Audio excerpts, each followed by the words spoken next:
महाभारत के कथा में कई वीर महावीर हुए। पाप पुण्य के हवन कुंड में असंख्य योद्धा ढेर हुए। भीष्म, द्रोण, कर्ण, दुर्योधन सबकी यात्रा तय थी। किसको कौन कैसे कब मारे, यही तो कहानी की लय थी। आज चरित्र कथा सुनाऊं मैं उसकी, जिसका उद्देश्य अडिग था।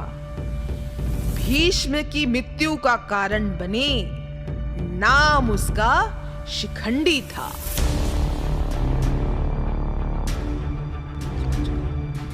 कहानी कुछ खास नहीं, बस 2 जन्म लंबी थी। हर चौखट से ठुकराई हुई बेबस हताश अम्बा थी।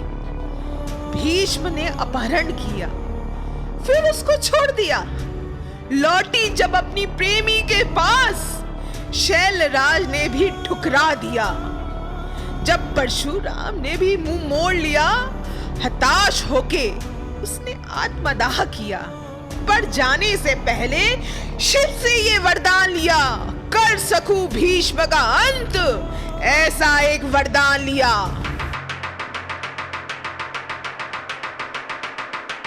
इच्छा तेरी ये अम्बा, संभव नहीं इस जन्म में। इच्छा मृत्यु का वरदान लिए भीष्म बैठा है इस कथा में। नारी क्या केवल वस्तु है पुरुषों के इस धरा में? मेरी क्या भूल थी शंभू, क्यों लिखा अपमान मेरी नियति में? जी नहीं सकती इस लांछन को लेकर, कुछ तो आप उपाय करो। भक्ति में त्रुटि ना हो अगर, मेरा आप न्याय करो। तुझको न्याय मिलेगा कन्या, पर यज्ञ थोड़ा लंबा है। अगले जन्म में शिखंडी होगी, जो इस जन्म में अम्बा है। पर नियति के गर्भ में क्या जाने क्या क्या स्वांग रचा। ध्रुपद के घर जन्मी पुत्री, नाम शिखंडनी पड़ा। उसको ये वरदान मिला कि जब वो उचित समय आएगा, सूर्योदय से सूर्यास्त के बीच वो नारी से नर बन जाएगा।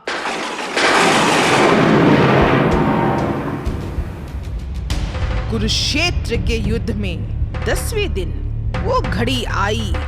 शिखंडी के आड़ से जब अर्जुन ने गांडीव चढ़ाई, सामने शिखंडी को देख भीष्म उसको पहचान गया।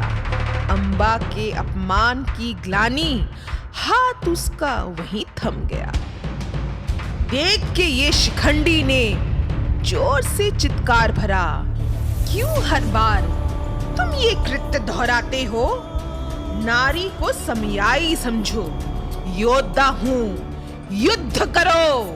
मुझे दया पात समझकर मेरे शौर्य को ना लज्जित करो। लिंग मेरा महत्व नहीं, नर हूं या नारी ये भी कोई प्रश्न नहीं। पौरुष के दम में दया ना दिखाओ, आचरण तुम्हारा आज भी वही। नर के शरीर में नारी हूं, क्या इस बात से तुम अचंभित हो? सृष्टि ने क्या स्वांग रचा, क्या इस बात से लज्जित हो? समानता का अधिकार दो, योद्धा हूं, युद्ध करो। तरस की मुझको चाह नहीं, जो तुम अपने प्राणों की भीख दो। अपने बाहुबल से तेरी छाती पर तीर दसूं, उद्देश्य मेरा पूरा होगा। तेरे मित्र देह पर अनर्गल हंसूं। सुनकर भीष्म ने नमन किया, पर तब तक तीर निकल चुका। पहला तीर शिखंडी का। भीष्म ने ग्रहण किया, अपना सिर झुका। फिर केशव का आदेश पा, अर्जुन ने गांडीव धरा। अंत भीष्म के पराक्रम का तीरों के शैया पे हुआ। इतिहास आज भी अर्जुन को भीष्म के अंत का श्रेय देता है। अपने पौत्र के हाथों अंत हुआ, ये मार्मिक सारांश सुनाता है। बरसों से चली आ रही इन कहानी में मेरा चरित्र कहीं खो गया। मैं नर हूं या नारी, सिर्फ इसी परिचय में फंस के रह गया। सुनकर इन पंक्तियों को आज भी यही आवाहन हो, शरीर चाहे नर का हो या नारी का, सिर्फ लक्ष्य महान, सिर्फ लक्ष्य महान।